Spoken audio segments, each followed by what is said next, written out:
Real ડાયમંડના કર્ણફૂલ, મગમાળામાં pendant નાખ્યું, એ પદક નાખ્યું, એ રિયલ ડાયમંડનું. એ તો એનું છે ને, એણે બનાવડાવ્યું છે. તમારા સિવાય આ વાત કોઈને કરાય નહીં. અને તમે કૃપા, એ કે તને લાગે, એ કે આપતો તાજસી છે.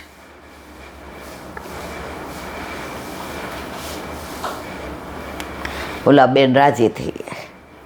અને સાંજે પછી ત્યાં બધાને બોલાવ્યા. અને નંદ ઘેર આનંદ. એમાં એક બે મારા જેવા હોય ને, દોઢા. એ કે પેલો પાટોત્સવ હતો, ઠાકોરજીને ઠાડા રખાઈને કેવા રાજી રહે. ઓલા બેન હસી ગયા. જો હા કહીએ તો હાથ કપાય, ના કહીએ તો નાક કપાય.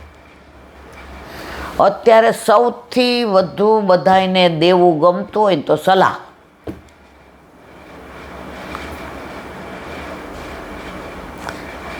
આમ કરો ને આમ ના કરો, આમ કરો ને આમ ના કરો. આપણે એવાથી બહુ દૂર રહેવાનું.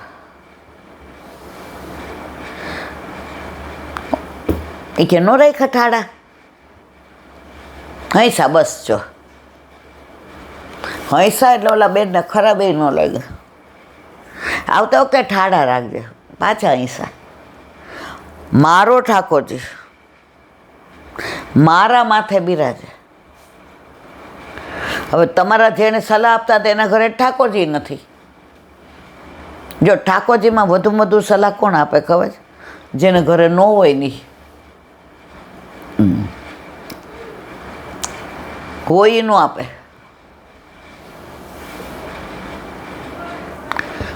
તો મારા વાલા, આ બધો આનંદ કેમ છે, ક્યારે છે? આપણા ઘરે હોય તો. 30 વર્ષ પહેલાં આપણા ઘરે નહોતા ને. અને કોઈને ત્યાં પાટોત્સવ હોય. હવે મારે તો જોબ, એટલે રવિવાર હોય તો વળી કોક કહે. બાકી અંદરો અંદર ચર્ચા કરે, હે એ તો નોકરી કરે ક્યાં કોઈ દી આવે છે, અને એને ગણવાનું નહીં. પણ કોક વળી મારી બાને ઓળખતું હોય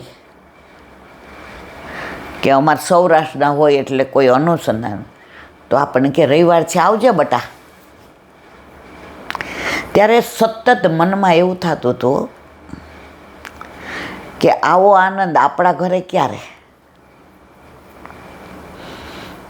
હવે આપણા ઘરે ઠાકોરજી નહીં, વર વિના જાનને થોડી તેડાય. એ તો ભવિષ્યમાં દીકરી આવશે, મોટી થશે. તમે તમારા દીકરા લઈને આવો ને ભાઈ, અલા ભાઈ. પણ એ ત્યારે સતત એવું થતું હતું કે આપણા ઘરે હોય તો આ નંદ ઘેરે થાય કે હીંચ લેવાય, કીચ લેવાય, બધા વૈષ્ણવો આવે, આપણે પાતર પાડીએ, અને આવો આપણા ઠાકોરજી રાજી થાય. પછી મન તરત વાળી લે. આપણા ન થાય બાપા, આપણે નોકરી કરીએ. નોકરી એ તો એવું આમ જાણે આપણે પહેલું હતું. ઠાકોરજી કે લે, વાલિયા લૂંટારામાંથી વાલ્મીકી બન્યા. કહેવાનો આશય એ છે, પ્રભુને ઘરમાં ભલે પધરાવવા હોય ને, સંગ તો વૈષ્ણવનો જ. નોકરી કરતી તો એ સવારે જાઓ, વૈષ્ણવને મળું. 11 હોલમાં પાઠ હોય. હવે 2:30 ને 5 હોય. અમારો ઓફિસનો ટાઈમ મેં એવો રાખ્યો હતો, મારા છોકરાઓને બધું 7:30 થી 11, અને 2:30 થી 6. મારો તો મેળ ન પડે. પણ પ્રભુ કેવો કૃપાળો. મારા આસિસ્ટન્ટ પોસ્ટ માસ્ટરને કહું, કરશનભાઈ 1 કલાકમાં જઈ આવું. અને પ્રભુએ વાહન બધાય આવડતા હતા. હવે ત્યારે પાછા મોબાઈલ નહોતા, નહીંતર એમ થાય કોક આવે તો ફોન કરજો. 4 થી 5 આવું, એમાં 2-4 જણા દબડાવે, એ અઢો મોઢો ભાઈ, અમારે 2:30 વાગે ને આવી જાય, બેસ પાછળ. આવીને આવે વડચકાઈ તોડે. પછી બીજી વાર આપણે પાછળ જ બેસીએ કે નકામનું વડચકું ખાવું. પણ એમાં મૂળ પુરુષનો રાગ નહોતો આવડતો ને બધા ગાતા હોય ને એ આવડી ગયું. પછી વલ્લભને ધરવા બધા મેવો લઈ આવે, કાની આપે ને ધરે તો એ સમજણ પડી કે આપણે લઈ આવે. પછી ઉત્સવ હોય વલ્લભનો અને એ શોભાયાત્રા નીકળે તો આપણે કેસરી સાડલો, તો અનુસંધાન પુષ્ટિ માર્ગનું જ રહ્યું. અને પ્રભુ ઘરે પધાર્યા તો તાપ તો મારા વાલા બ્રહ્મ સંબંધ લઈને રાખજો જ કે મારા ઘરે પ્રભુ ક્યારે પધારે. બસ એ તાપ હશે ને તો આપ કૃપા કર્યા વિના નહીં રહે.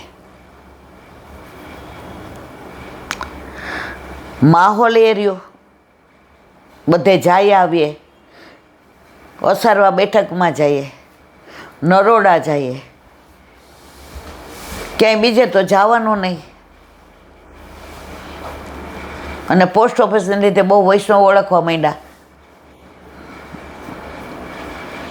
છેવટે પ્રભુ મારા ઘરે પધાર્યા. મારું ઘર મારું ન રહ્યું, મારા પ્રભુનું બની ગયું. અને મકાનનું નામય પ્રભુ એવું રાખ્યું, ગોપાલ રાવટી. આ આનંદ ક્યારે થયો મારા વાલા? પ્રભુ ઘરે પધાર્યા તો. આજે કોરોનામાં આપણે ઘરે સત્સંગ કરતા હતા. આખો દી કરવાનું શું? બધા તમે ઘરે નાકાશ ત્રોપતી છોકરાઓ. એટલે આપણે બે કીધું હાલો 5 વાગે. એટલે છોકરાઓ કે અમારે કામ નથી, રસોઈને તો વાર છે, આવી જાઓ તમે. એમાંથી એના વોટ્સએપમાં મોકલા, એમાંથી ને એટલા લોકોના ફોન આવે કે ફોનમાં હવે તો જગ્યા નહીં. એમાંથી સગુન દીદીને પ્રભુએ કૃપા કરી, બુદ્ધિ પ્રેરક કૃષ્ણ. અને આપણે આ યુટ્યુબનું ચાલુ કર્યું અને આપણે નક્કી કર્યું કે પૈસા લેવાના નહીં, ભક્તિના પૈસા કોઈ દિવસ લેવાય નહીં. નહીંતર આટલા વ્યુઅર્સ હોય તો કેટલા પૈસા આવે.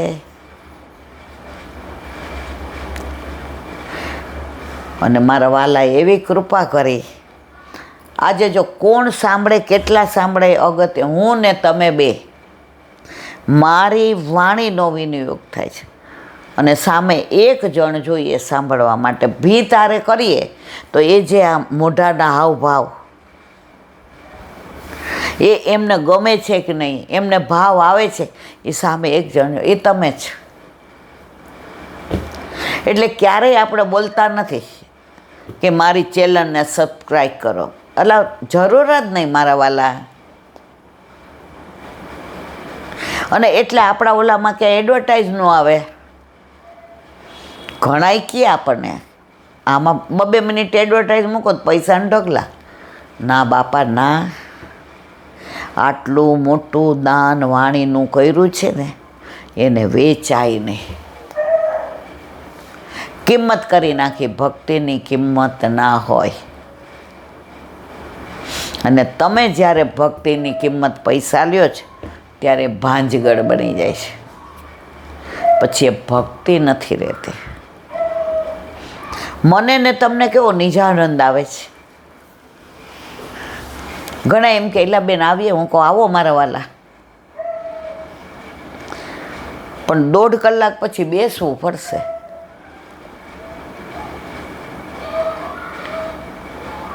આજે આપણે બે એકલા આ રૂમમાં, એકલા નથી. અહીં ઠાકોરજી આમ કરીને સાંભળે છે અને એને સાંભળવું ગમે છે ને,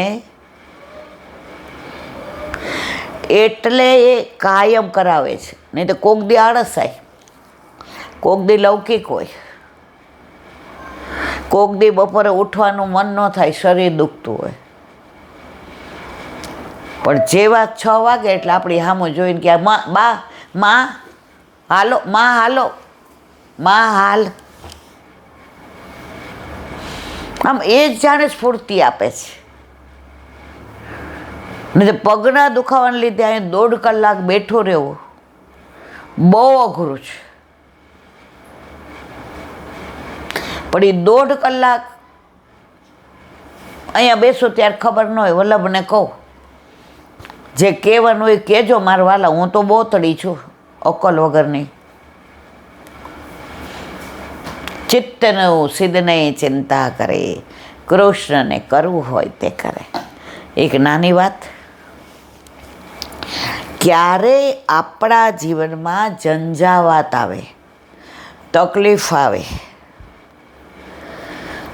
ચારે બાજુથી મૂંઝાઈ ગયા હોઈએ, કોઈ રસ્તો મળતો ન હોય, એમ થાય કે બસ હવે બધું પૂરું, હવે જીવનની છેલ્લી ક્ષણ પતી ગયું, હવે આમાં કાંઈ ન થઈ શકે. ઠાકોરજી કે તું પણ ચિંતા શું કામ કરસ? દ્રઢ વિશ્વાસ પ્રભુમાં હોય ને, પણ આપણે હલી જાય ને એટલે આઘા પાછા થઈ જાય છે. અને જેને દ્રઢ વિશ્વાસ છે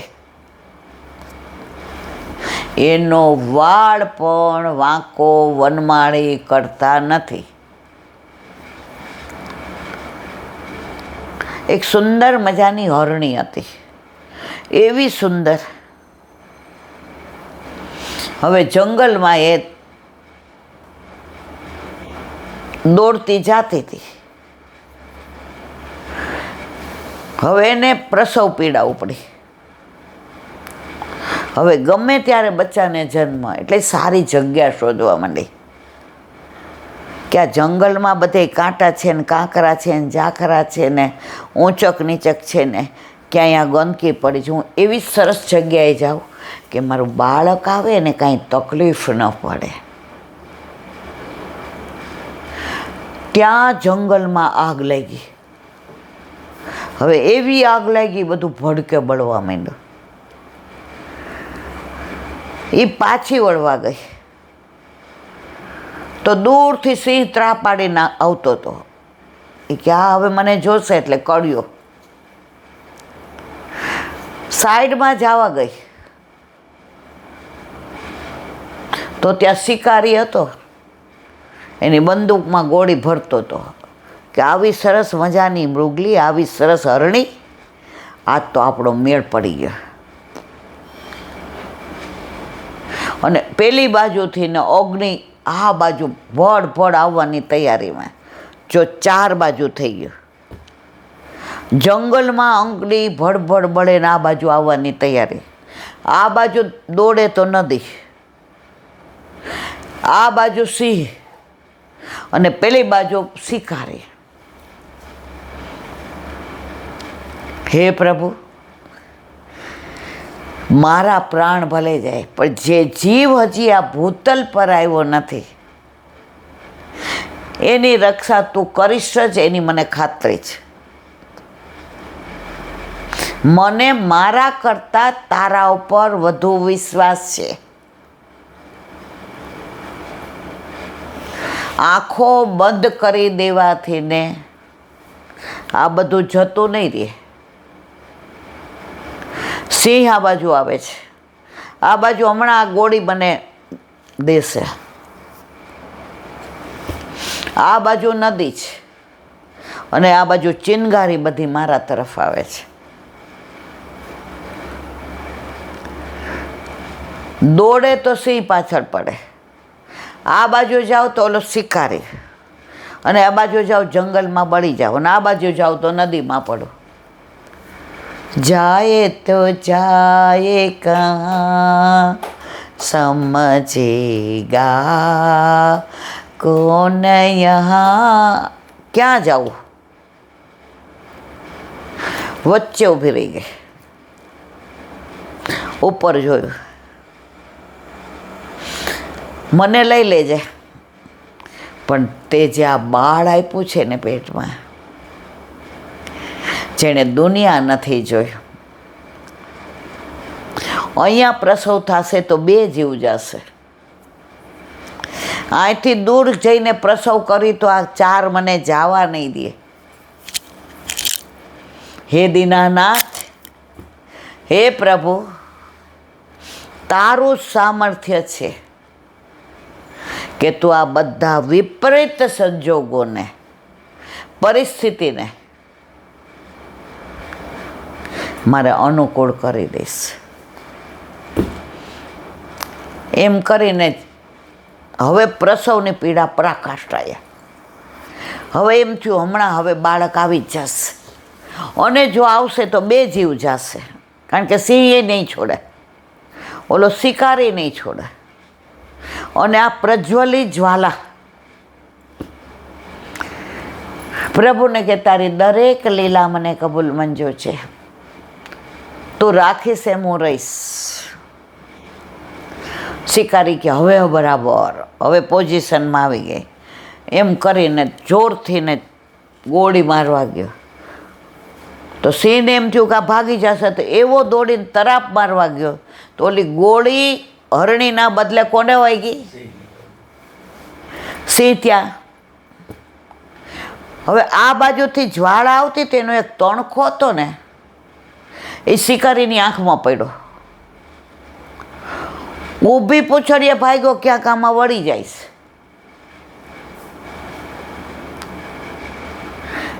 સિંહનું પતી ગયું, શિકારીનું પતી ગયું. હવે જ્વાળા આવી. ત્યાં ઝીમ ઝીમ વરસાદ આવવા માંડ્યો, અને વરસાદનું જોર વધ્યું. એટલે ઓલી જે જ્વાળા હતી પ્રજ્વલિત, એ ધીમે ધીમે સમવા માંડી. એટલે જ્યાં ઊભી હતી ત્યાં જ એણે જોયું કે નદી કિનારે સરસ વૃક્ષ છે.